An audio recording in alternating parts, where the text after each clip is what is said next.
Welcome to my talk on the biological effects of kindness and gratitude. Okay, I'm talking about things that 17 years ago, 15, 17 years ago, we did not know about. We didn't know that genes didn't just unfold randomly and mutate according to what we had in our genetic pool. We didn't know that brains were plastic and that neural networks keep forming until we die. We didn't know that your emotions color and flavor your biochemistry. They are chemical messages changing your body. So I want to show you this. So I have a little heart rate monitor from Heart Math Institute, and I use this when I meditate. And what it does is it monitors how my heart is working. Now, when I'm thinking about day-to-day frustrations, you can see how my biochemistry is affected. It's a much more jagged input. And when my heart is beating in a much more jagged way, do you think that nutrients and blood are supplied to my body in a different way than when my heart is beating coherently? Okay. So I've also shown you what a coherent state looks like, and what that does is it synchronizes your heart and your brain so that your whole body works much more efficiently. So when I'm doing my meditation, I have this little app on, and I can see in a moment how my heart is doing and how my brain is doing. So one day I'm sitting doing my heart rate monitor, and I suddenly start thinking about Tilly. And as I think about Tilly, my heart changes and I see it going to this beautiful, coherent rhythm. Now let me tell you the story about Tilly, because Tilly is somebody who came into my life in an unexpected way and did something so kind that it literally blew me away. And as I thought about Tilly, I went into a state of gratitude. And when you're in a state of gratitude, your heart and your brain work completely differently, and your whole body works completely differently. So this is the story about Tilly. It was the 14th of February, 1993. My husband had gone for a run. I was at home on my own, and I was really pregnant. When I say really pregnant, I ain't tall, but I was as round as I am tall. I was carrying twins. And without any warning, one baby dropped out of me, still attached to the umbilical cord, and it was blue and it wasn't breathing. So I was alone at home. I remember sitting on the cold floor, this terracotta floor, and watching the fronds of fern as they waved in the wind and caused these shadows. And I was holding this baby, not knowing what to do, and the next thing, the second baby was born. And he was pink and tiny. I mean, his little head was there, and their feet just rested on my watch strap. I was sitting there holding these two. The one was mewing like a kitten, and I was trying to keep them warm.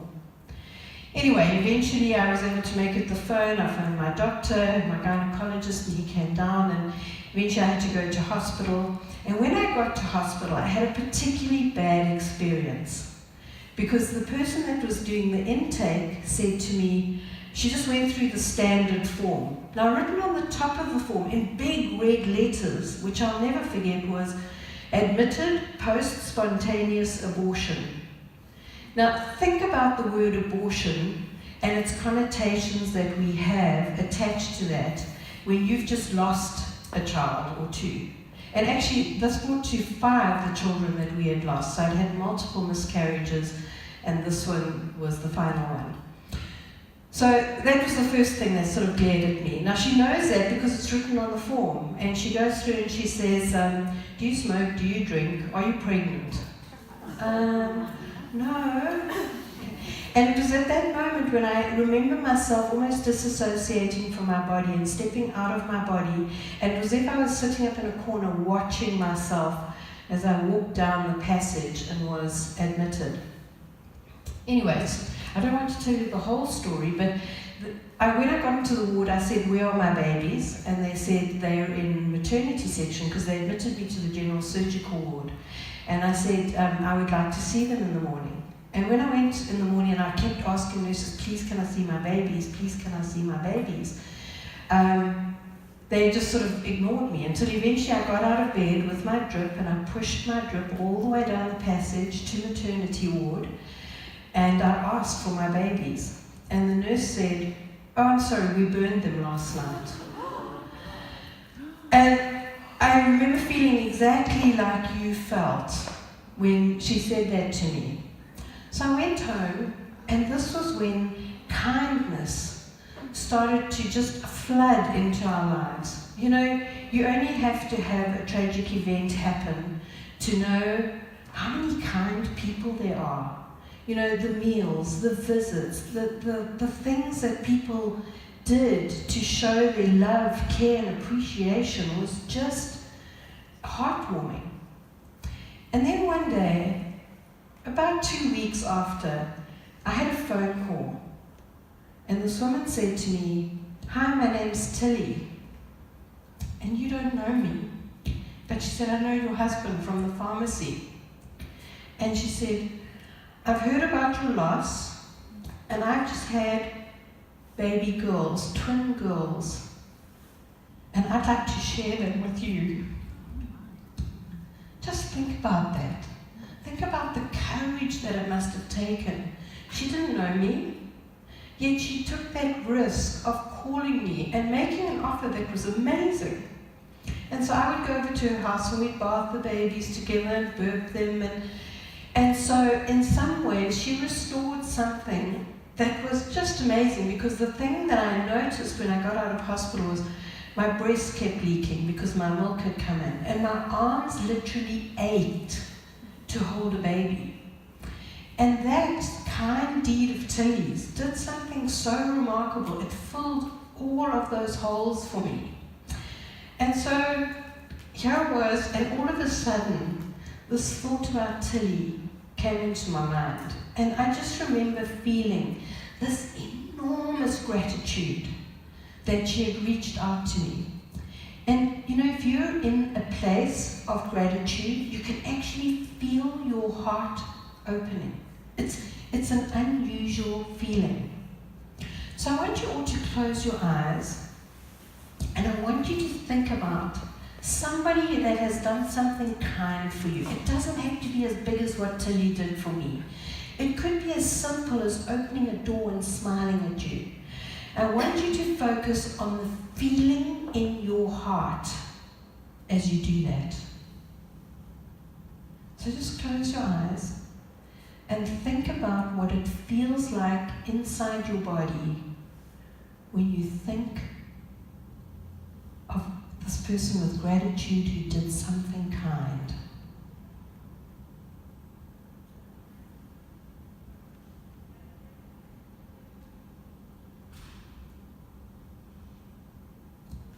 Okay.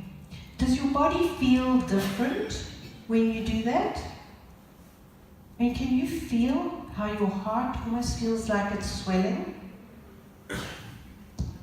Some of you say no, and some of you can't, and maybe it's just a matter of practicing, you know, just getting back in touch with that. But what we aren't aware of is that as we go through our days, we have small things that happen that change our emotions. And as our emotions change, our biochemistry changes. So for example, when you're focused on somebody with gratitude, you have a release of oxytocin. And oxytocin is a hormone. It's known as the love hormone. It makes people feel more connected to each other. But it also releases nitric oxide. And nitric oxide actually swells the blood vessels to the heart. And so literally your heart actually feels like it's swelling. And when they've done research at places like the HeartMath Institute, where they monitor this little sensor that I'm telling you about, they've discovered some incredible things. Now, you know, we're not used to the idea that we can change our biology just moment by moment by how we think and how we feel. So I want to give you some examples, and this is why I'm risking this little slideshow today, because I often talk about these things, but sometimes seeing them is very different than just hearing them. So I want to show you what we did with one of my clients called Jen. Now, Jen's a diabetic, and her doctor said to her the only way that she can help her diabetes is through what? Control. Diet, exercise. Okay? So she has been frantically stressing about dieting and exercising. And I said to her, Jen, would you be willing to try something a little bit unusual? I don't know that it's going to work, but you've got nothing to lose. It's not going to cost you anything. So what we did was I gave her a 5-minute meditation to do. So she would take her blood sugar reading, her normal blood sugar reading. Then she would do this 5-minute meditation and she would do her blood sugar reading again. Okay, so let me show you here. So you can see that's the week, the 1 week where she did the little 5-minute meditation. Every time you see a green down arrow, it shows that her blood sugar reading after 5 minutes was lower than it was when before we started. Now, this isn't scientific, okay? And I'm just showing you what Jen achieved. I had never asked her to do it without doing the meditation. And so I thought, well, let me ask her to do a week without doing the meditation. And this is what happened. The little triangles or the little blocks are the days that it stayed the same. But the red arrows up mean that it actually went up after 5 minutes when she didn't do the meditation. So you see, we think about health as this chunk-like thing. We don't think about, in this 5 minutes, what can I do to improve my health that's so small maybe that you wouldn't ever know it. Okay? Look at what happens to a brain before 10 minutes, just after a 10-minute meditation. And what's more, it's not like the brain looks like this and then after 10 minutes it looks like that. If they watch live at what's happening in your brain while you're meditating, you can actually see those changes happening live. So, our body's so much more dynamic than what we ever think it is. We think it's a sort of static thing that's going along and just slowly deteriorating. And what scientists are now telling us is that, our body's an ever-generating machine. It never stops regenerating. It never stops. Your skin replaces itself, your heart, your liver, all your tissues in your body, your muscles, everything is in a constant state of replacing. The only question is, what are we replacing it with? And how does our lifestyle, including our thoughts and emotions, change what is happening in our biology? How many of you know of the work of Dr. Masaru Emoto, the Japanese water researcher? Okay, so I want to show you, I interviewed Michiko Hiromoto the other day for my YouTube channel, and she was Dr. Masaru Emoto's assistant, and she's now taken over his work since he died. So for those of you who don't know Dr. Masaru Emoto, what he did was he took water, which he put in bottles, and he exposed them to the energy of words, the energy of music, the energy of prayer, all sorts of different things. And then he would freeze a crystal from that water and look at it under a dark field microscope to see what had changed. How many of you know that a snowflake, every single snowflake has a completely different crystalline structure? Okay. So just have a look at this and I'll get to why I'm showing you this. This is water from a toxic dam before a prayer and what it looked like after a prayer. If you ever doubt the power of prayer and faith, think about those pictures. So it went from toxic to having a completely different crystalline structure. Okay. When he exposed the water to words like compassion, thank you, wisdom, joy and love, look at the beautiful crystals that they formed, and they were all completely different and individual. Isn't that remarkable? How much of our body is made of water? A lot. 70+%. In fact, apparently 99% of the atoms in our body are actually water atoms. Now look at this. When you say the words "you disgust me," look at what happens. The words "you fool," look at what happens. So think about this. Think about the implications of us with our watery cytoplasm in our cells. Every time we look in the mirror and say, "I hate you, you're ugly," do you think we might be affecting ourselves? What about when we say to someone else, "You fool, you stupid"? Do you think we might be hurting ourselves? You see, and I think that that's what we don't think about. We don't think about how our thoughts and our intentions and our words impact and play on our cellular structure. Because, you know, lots of Dr. Masaru Emoto's work has been picked apart and people say, "Oh, it's bogus," and all the rest of it. But there are a whole new wake of researchers that are now redoing his work and coming up with the same results. And I'm going to show you some pictures very shortly that really blew my mind with the idea of, you know, we all have a certain energy field. And that affects the crystalline structure within our cells. I truly believe that. But anyway, I was a little skeptical of Masaru's work, so I decided to do what is known as the rice experiment. Now, if you look it up on YouTube, there are tons of them.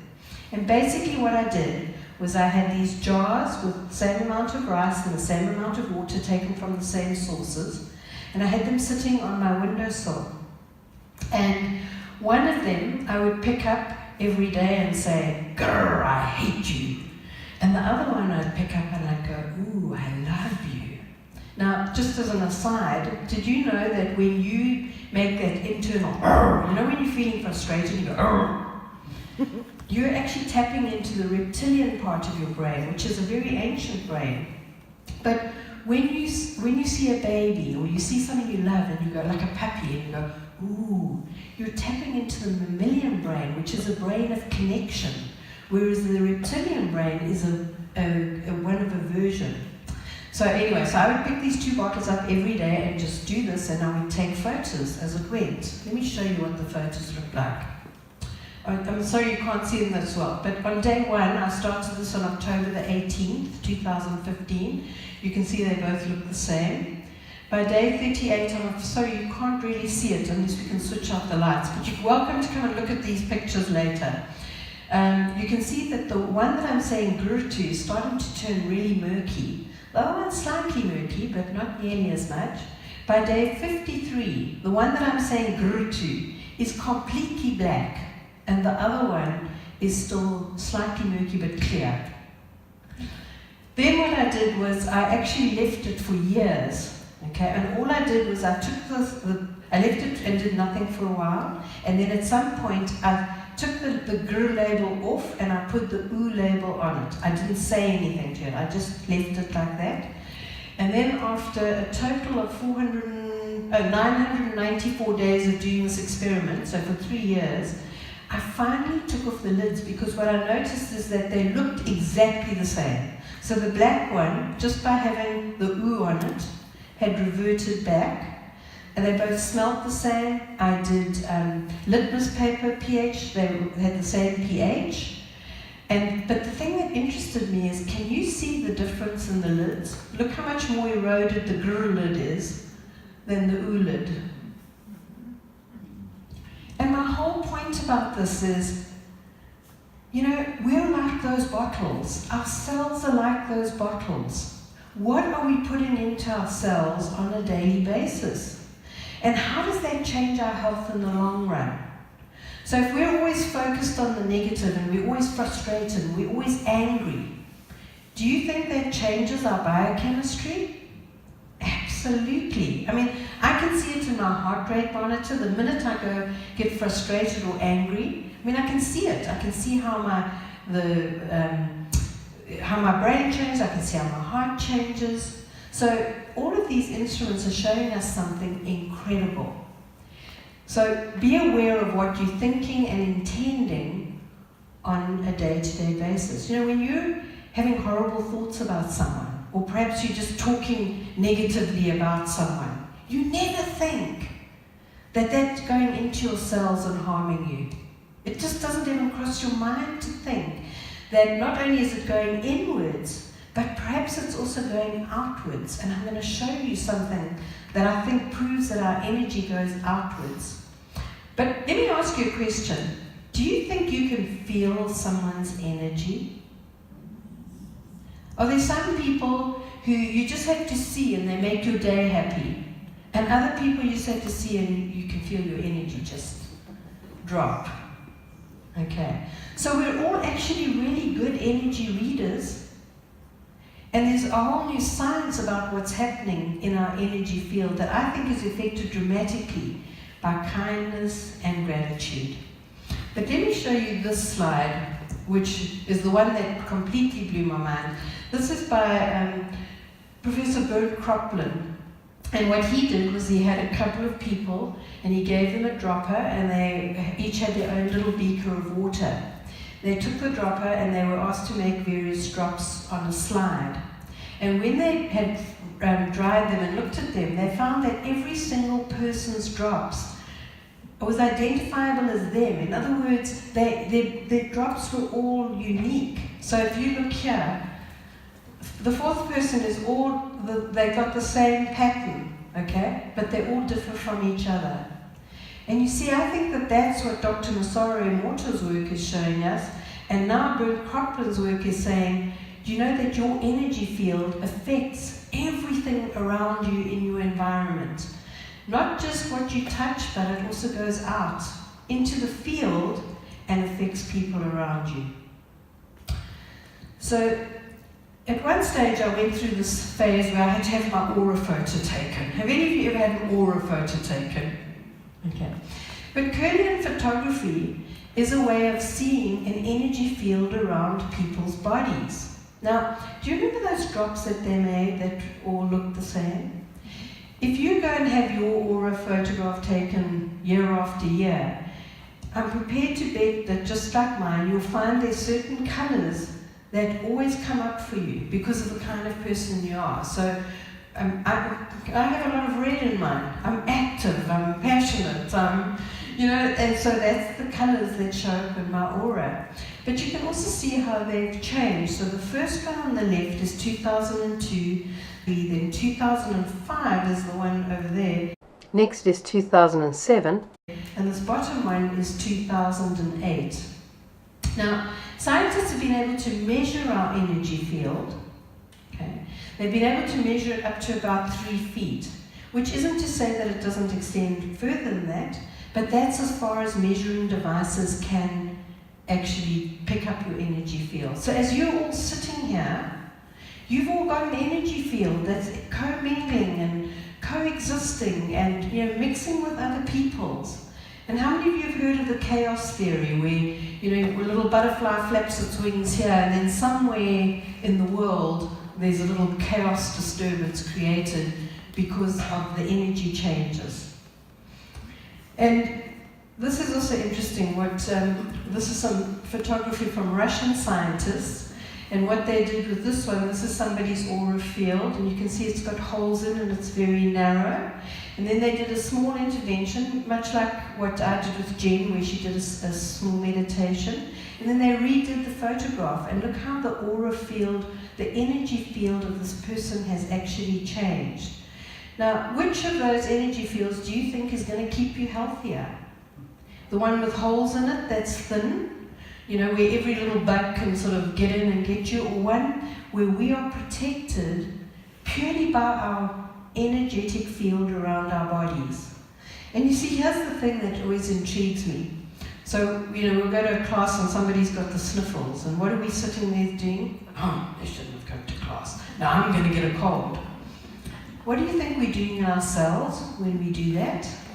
What do you think we're doing to our energy field when we do that? Do you think that we might just be opening up holes in our energy field for those sniffles to get us? Whereas if we said, I'm so internally, and really meant it, I'm so sorry that you've got the sniffles. I only wish that you get well. If that was our honest intention, I wonder what had to happen to our aura field and our energy field then. Because our energy does go out into the world. It can be measured. And in fact, Dr. Joe Dispenza, how many of you know his work? One little hand in the back too. Okay. So Dr. Joe Dispenza is working with a Russian team that actually is measuring the energy in the room as they go through various exercises. And they can measure how the energy field changes depending on what meditations are happening, depending on the energy in the room.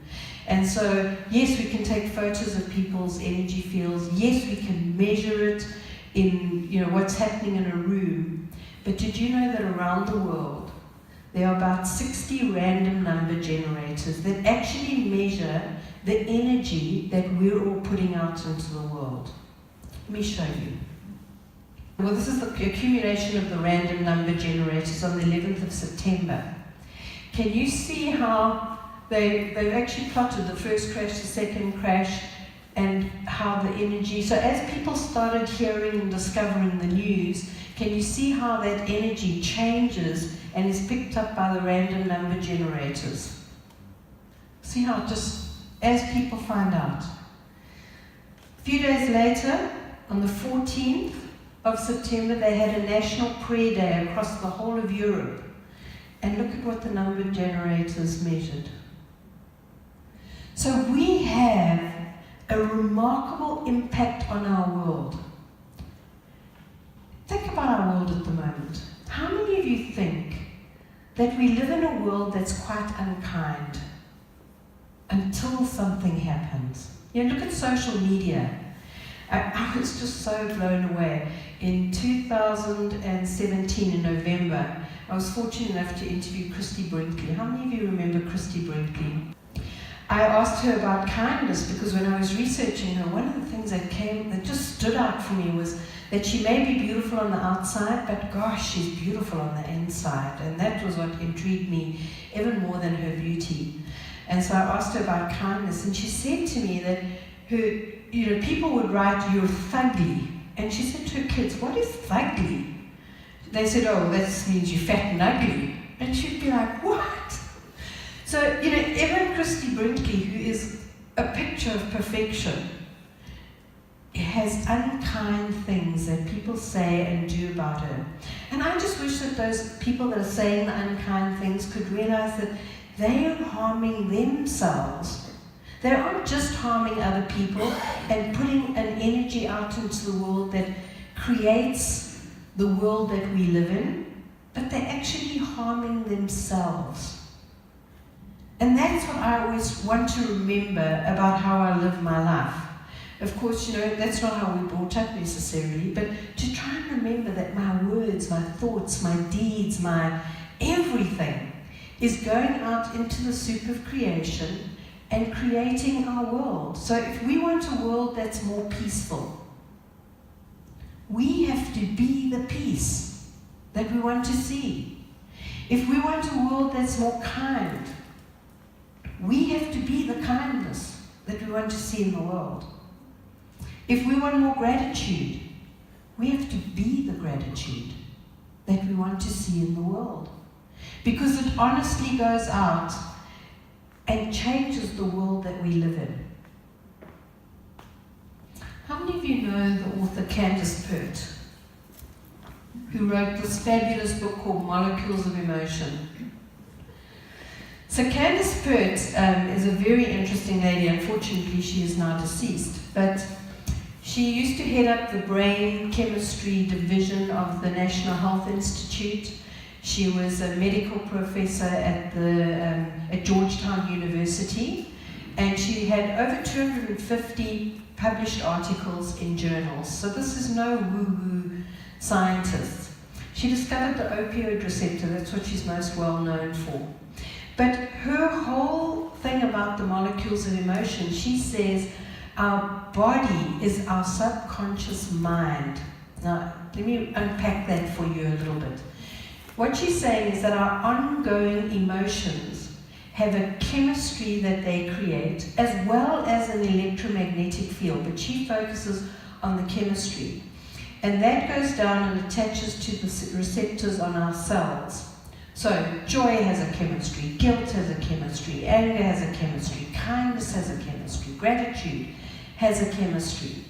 And if we're continually living in anger, the receptors on our cells are saying, okay, here, because they're like a lock and key. So as a molecule of emotion floats down, it will only attach to a receptor that can receive it. So anger receptors are different than joy receptors.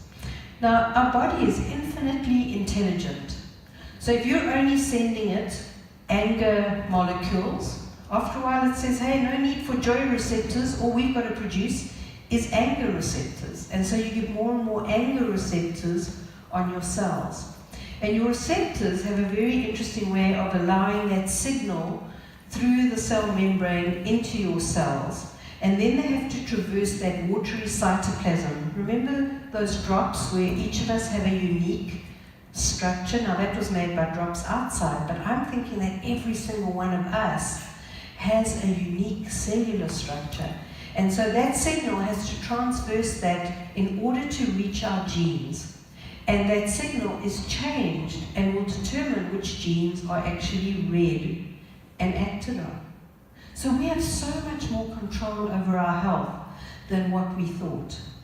And Candace Pert's book, Molecules of Emotion, I'm not saying it's an easy, light read, but wow, it's just such a mind-blowing read because it's so different than what we actually hear on a day-to-day basis. So, when we are kind, we do something remarkable from a biochemical point of view. And I want to just give you an idea. There are so many studies, there's no ways I could remember them all, so I wrote some of them down to share with you. So just witnessing kindness, you don't even have to do it yourself, just witnessing it causes a release of oxytocin, okay? Which improves our sense of feeling connected. And you know, nowadays, people are very disconnected. We're connected to, you know, our iPads and our Apple Watches and all the rest of it, but connection with people seems to be taking a back seat. A 2010 study on altruism showed that the kindest people are the happiest people. And that changes everything in your biochemistry. Those of us who are over 55, one study found, who volunteer at 2 or more organizations have a 44% reduced chance of dying early, which is a bigger impact than watching your diet, lowering your cholesterol, stopping smoking, and exercising 4 times a week. How's that? Okay. When they watch brain scans, when people are doing kind deeds or even thinking kind thoughts, the whole brain lights up in what is known actually now as the helper's high. So it releases serotonin as well as oxytocin. And serotonin is the feel-good drug. In fact, it's one of the main ingredients in many of your antidepressants. People that are perpetually kind, that just have a kind nature, have 23% less cortisol. And cortisol is known as the death hormone. It also boosts a part of the brain that increases your immune system. Don't you want a better immune system? Gratitude. This is what they found with gratitude. DHEA, which is also a hormone, it's an anti-aging hormone, is increased 100% in people when they sit and think about things that they feel grateful for in their life. Gratitude has been found to help muscle and bone health and to lower cholesterol. It synchronizes the heart and the brain rhythms. It improves our relationships. It helps people to sleep better. In fact, one Canadian study found that people sleep longer and deeper when they keep a gratitude journal at night. And a 2003 study found that it reduces stress and it improves resiliency and it improves self-confidence and self-esteem. And the interesting thing is that the Heart Math Institute, when they did a study with people, what they did was they hooked them up to those heart rate monitors. And the first experiment, they had them watch a video that was designed to evoke care and compassion. And another group watched a video that was designed to evoke anger and frustration. So a little bit like that ooh and grrr that I was telling you about earlier. And the people in the anger and frustration group had their salivary IgA, which is the first line of defense against disease, drop significantly. And not only that, but that drop lasted for up to 6 hours after they'd watched those videos. Whereas those who watched the Care and Compassion videos, they almost doubled the production of salivary IgA, and that also had a long-lasting effect. But then they changed it a bit, and they asked people to do a self-induced care and compassion or anger and frustration.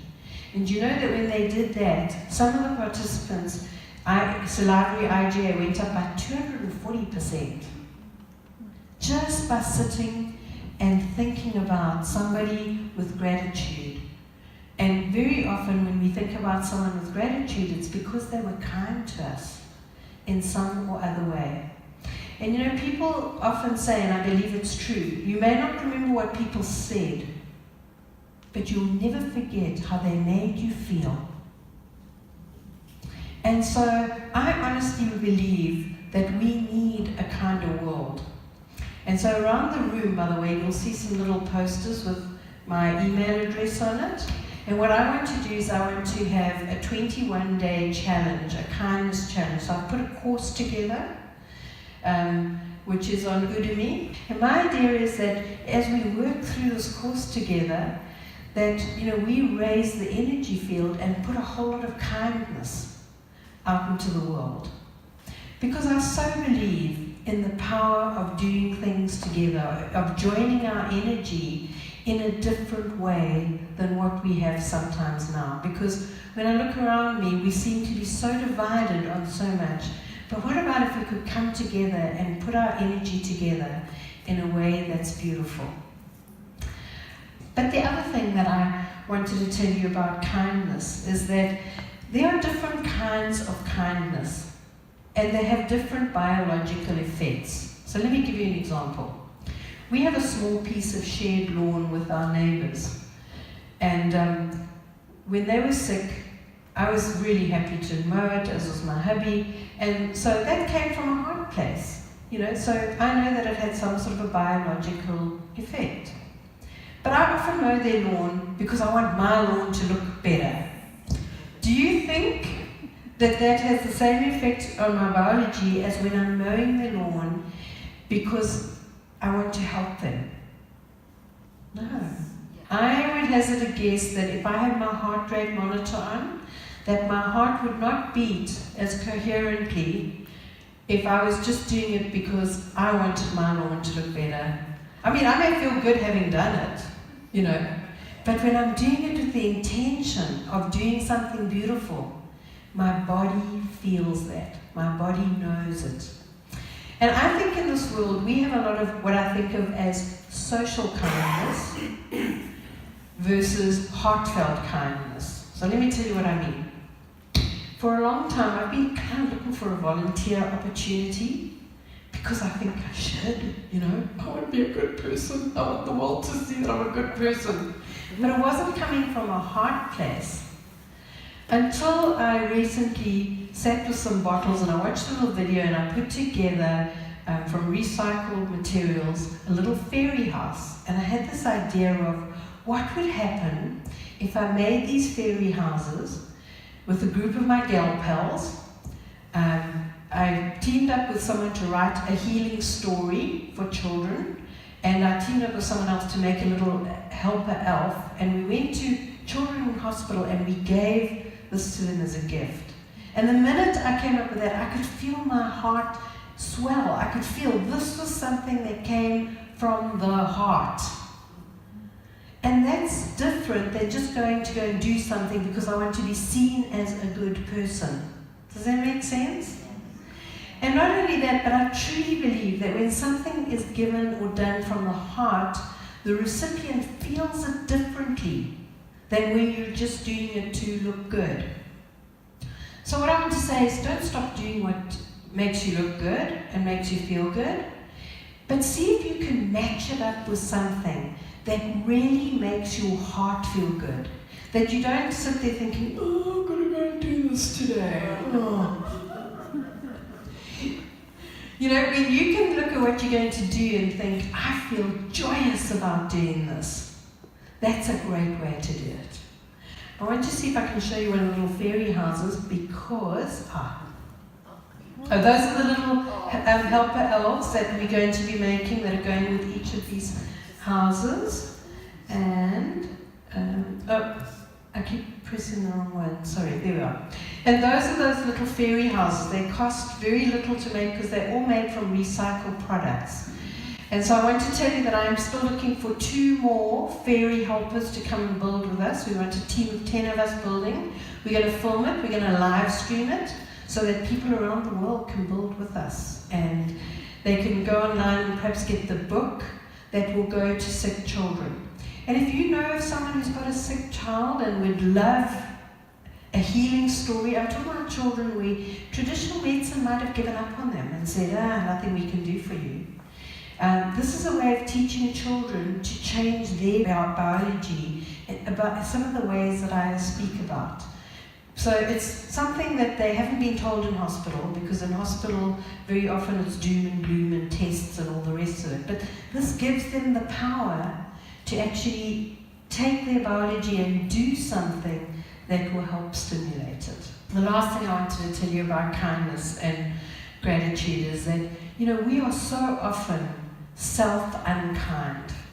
Oh my gosh, you just have to look in the mirror to be unkind to yourself, don't you? There's always something that is wrong, that other people have better, that they have different. And none of them really matter. What really matters is the beauty of our heart. I'm far more interested in the size of your heart than I am the size of your hips or your breasts or your tummy, for that matter.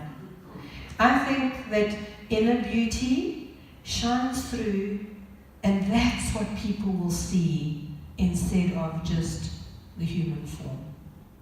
And I want to end with one more beautiful story that has left me with enormous gratitude. And this happened on the 14th of April 2004. I was back in South Africa. My husband had moved over here. He had just taken a position with Rite Aid Pharmacy. And he was out running early one morning at 6:30, and he had a massive explosion in his head. He had a brain hemorrhage.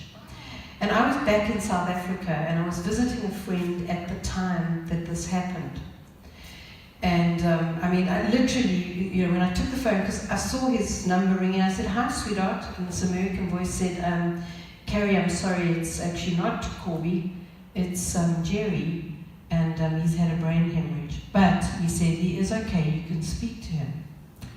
Anyway, I want to show you my friend who is a psychologist went to her deck of inner child cards, and she said, draw an inner child card. And I drew this card, the guardian angel. And I thought, there is help out there. I'm not alone in this. And I saw the little girl and boy learning lessons, and I thought, this is just a lesson. So I got into my car and I was driving back 20 kilometers to the house. And I'm thinking, because it's in the middle of a very busy period for me, I just launched my book, The Mind Over Fatter program, which you see over there. And that particular weekend, this was a Thursday, I believe, that particular weekend, I had multiple TV shows. Shape magazine had sold tickets to over 800 women for a full-day workshop that I was doing for them. I had something on with Fit Pregnancy. So it was just this whole weekend of launching my book that was incredibly busy. So I'm thinking about all of this as I'm driving, thinking I've just got to get there as soon as possible. So I'm thinking I've got to contact Shape, contact Fit Pregnancy, let them know. And so I'm not listening to the radio, but out of my reverie, just suddenly I hear a song come on the radio, all about angels. And I thought, wow, I drew an angel card, angels, this is going to be okay. So I got back, I spent the whole night up, sent emails to everybody, warning them about what was going to happen. And the next day I went to the airport, because I booked my ticket to actually go out, to come out and see him in May, which was just, like a few days later, 2 weeks later. And I had to see if I could change my ticket. So I get to the counter, and there are 3 little faces sitting there, and there's one little face I keep saying, please give me that face, but no. The universe had other plans, and they gave me the little face I wanted least. But they knew what they were doing, because this man was so sweet. He moved mountains to change my ticket. And I explained the situation.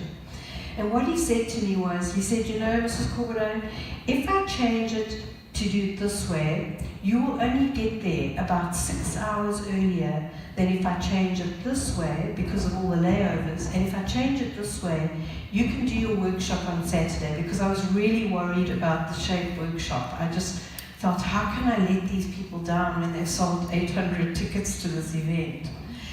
Anyway, so I agreed that, you know, Peter was stable. He was in UCSF in San Francisco, so we changed the ticket that way.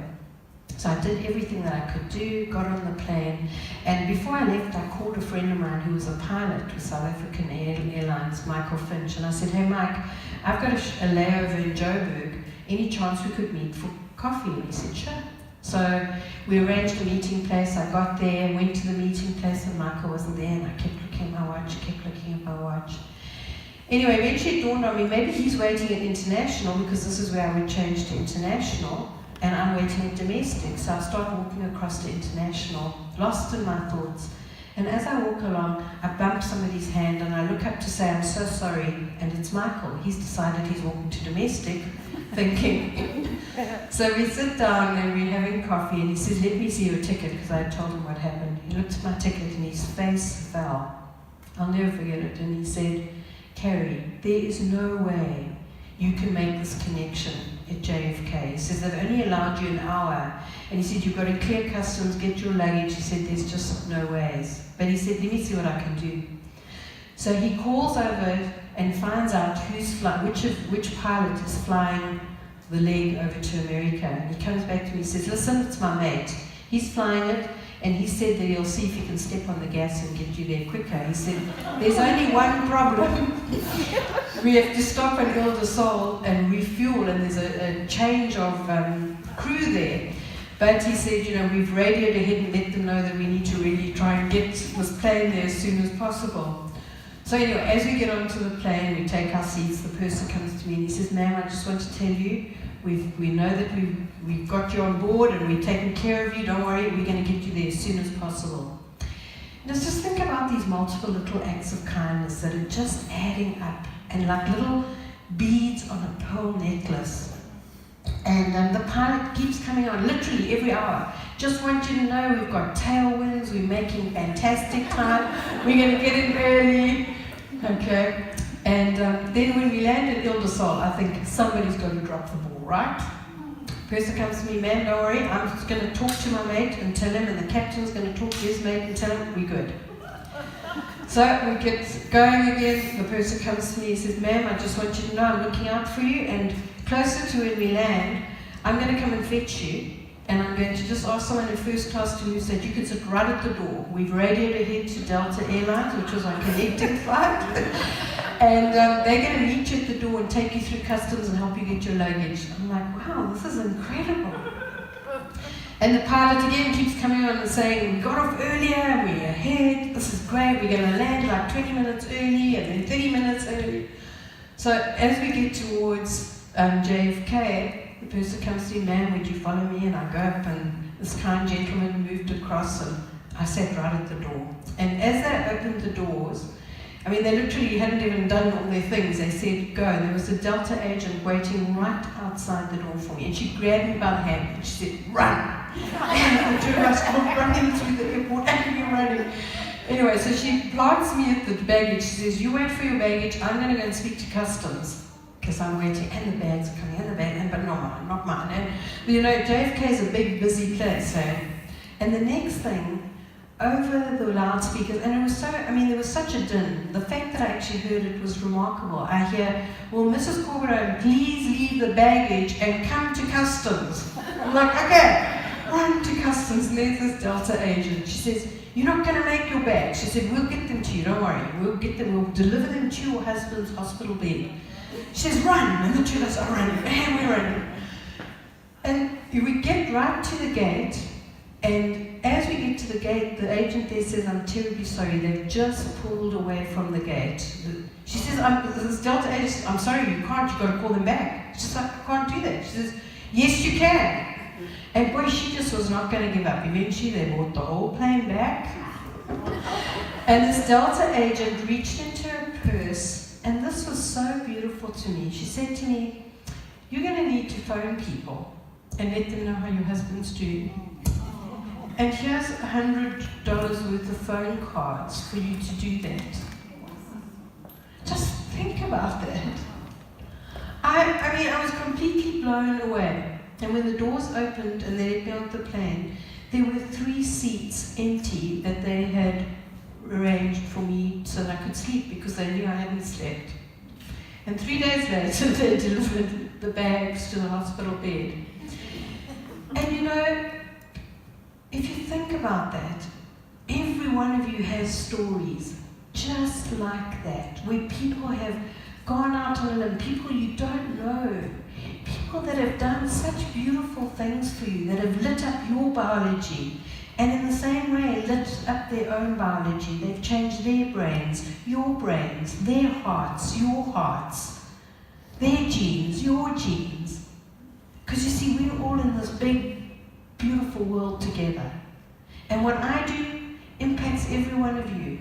What you do impacts every one of us. So I really hope that some of you are going to take the 21-day kindness challenge with me. And I want to thank you for coming to my talk. If you enjoyed this presentation, don't forget to subscribe to my YouTube channel and share it with other people you know will love it too.